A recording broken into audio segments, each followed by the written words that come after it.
Hi, welcome to Theory 6, where we discuss 6 theories for living a modern life as a modern Renaissance man. Our 6 theories are faith, family, fitness, future, finances, and our forefathers. We appreciate and accept the world that our forefathers left and gave us, the world that we now inhabit. This world is the same world that we will provide to our future generations. Through finances, we'll build a greater world for our future generations to inherit. We provide them a world with strong faith and moral beliefs. You may believe whatever you want. We live in a world where you can choose to do so. We just believe that faith provides a grounding to look at a life and to look at existence with a guideline and a guidestone to create and inhabit the best life possible. With faith comes fitness. You have to be physically fit, mentally fit, emotionally fit, financially fit, spiritually fit. Fitness attaches to all points of our 6 theories, it itself being one of the 6 theories. I love the saying that it's better to be a warrior in a garden than a gardener at war. It's very profound. It's better to be a warrior in a garden than a gardener at war. If you are a gardener at war, you're not trained for the conditions that you now find yourself in. However, if you're a warrior in a garden, you could easily adjust to the conditions of the tranquil garden of farming. When a war comes, you are always and will be prepared because you've had the training to be able to face the conditions that you now face. In everything that we do, we must be prepared. We must be fit to be prepared. In finances, we must be prepared. For you to be able to run your personal finances as an employee, you must know how much income you have, how much expenses you have, how much you'd like to save for retirement in your future. For me as a business person and as business owner, we have to create a budget for ourselves. We have to create a budget to be able to pay our employees. We have to forecast our revenues. I am filming this video in an office. We have to pay our office rent. If any of these factors change, or if any of our income revenue or income generating factors change, I must immediately adjust to the conditions I now find myself in, or we now find our company in, so that we can create the best future possible. So we must be mentally fit to face the conditions we face, to create a better future for ourselves, for our employees, for the world that we inhabit. I go back to the saying that we definitely appreciate the world that our forefathers built us. I've traveled across America to many different towns and cities. In a majority of the case, there is law and order.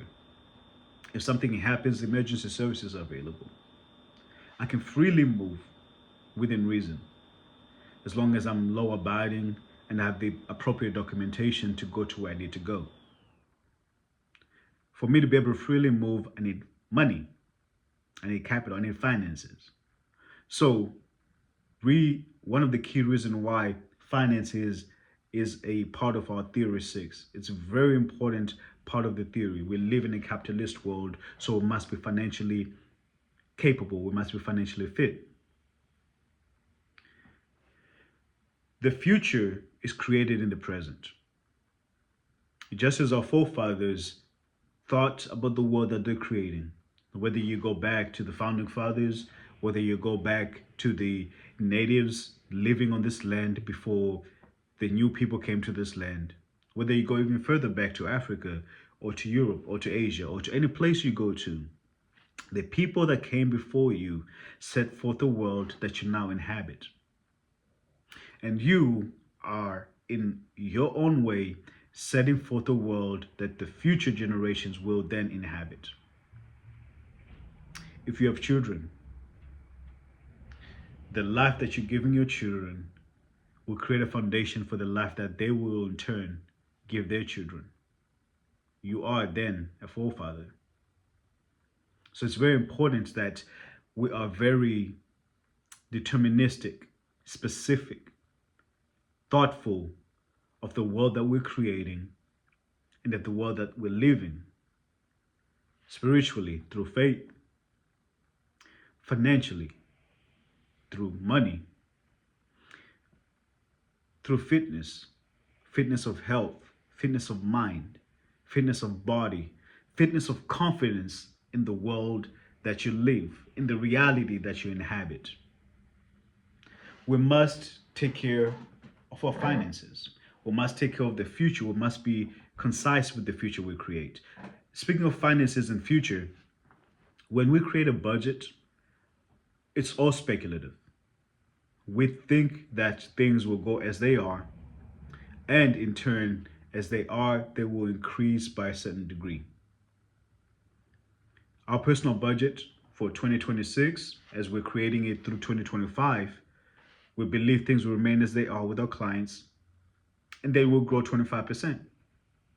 In turn, as we grow 25%, our employees will be well compensated.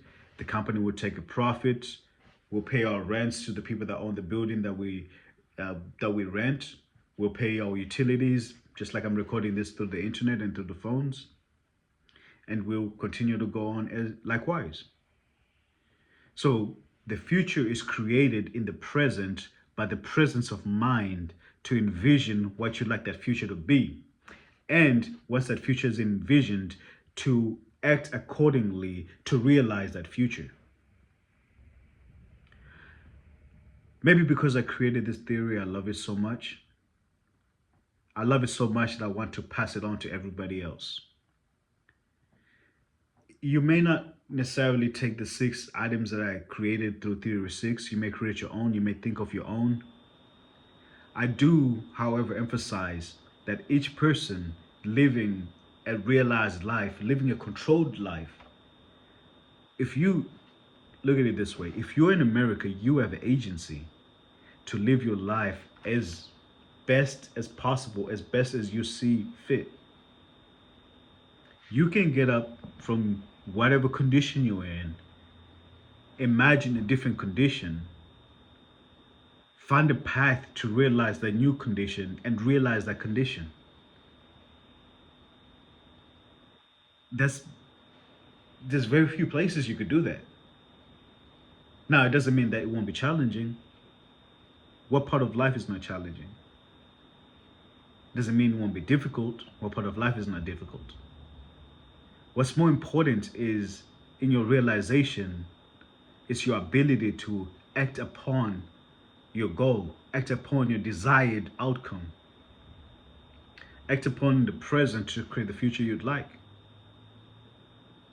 I dropped out of college when I was 18 years old. I didn't go back until I was 25, going on 26. When I went back, it took me 4 years to graduate, even though I was technically a sophomore. When I graduated, I got an accounting job. Built that accounting job into a consulting company.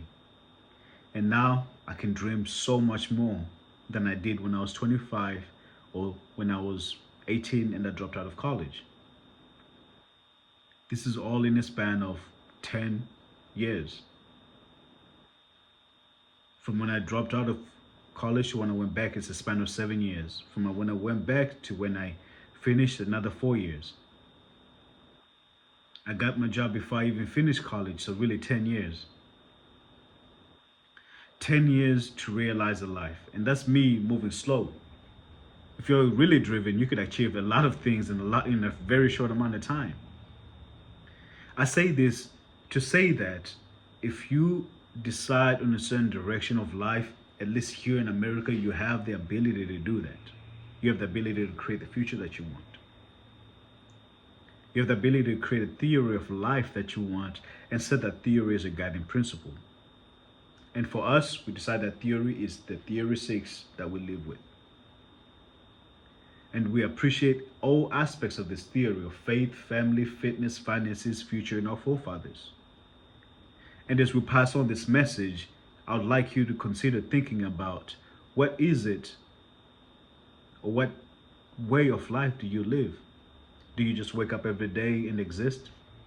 Do you just wake up every day, pay your bills? Do you just wake up every day and take care of your kids? Wait for your check to come in at the end of the week, at the end of the 2 weeks, at the end of the month? Are you just existing? Or are you living with a mission and a purpose? It's not a question of judgment, but a question of curiosity. And as you live that life, and as you realize the life that you're living, consider the ways or the conditions in which you're living that life. And when you do consider it, you realize that you're living the life that your forefathers left you. The forefathers meaning your parents or the people that raised you. The present life that you're living is the future that they created. The faith that you have is the faith that they may have passed on to you from whoever passed on to them. The conditions of fitness that you have may be the conditions of fitness based on the diet that they passed on to you. The emotional diet, the financial diet, the physical diet, the mental diet. The finances you have are the finances you inherited from their financial habits. You see, as I thought about this and as we created Theory 6, we looked at all these conditions, which guided us to say, well, if these conditions are the primary conditions that affect the modern life, let's go out and look at them, philosophize them, think through them to realize what it is that we can do to help the world live a more fulfilled modern life. I strongly believe that each one of us can realize our dream. Someone asked me, if you think that everyone can realize their dream, so if everyone becomes rich, who's going to take care of everything else that the poor people are doing? And I said, I hope everyone becomes rich, but hope is not a strategy. Everyone can have the same information or same access to information or some availability of information, but not everyone will take that information and use it wisely. So I hope everyone becomes rich and wealthy and lives the life that they create. But the reality is we live in a world where not many people will take that advantage. So those jobs will be available. Or we live in America. If everyone gets the life that they want in America, I guarantee you the people that will come in and take what's left over. That is the condition of life. With Theory 6, we want to enhance the quality of life, the quality of the lived experience of the modern life that we now have. And with this modern life, we want to leave behind for our future generation a better life than the one that we inherited. Keep in mind, we already inherited a great life. When I look outside and I see the roads are nice and clean, I see the city workers making sure that the debris from the rain is cleaned up. I appreciate the world that we inhabit. And it's very motivating that we live a greater world that comes after us. Thank you for visiting Theory 6. Have a nice one.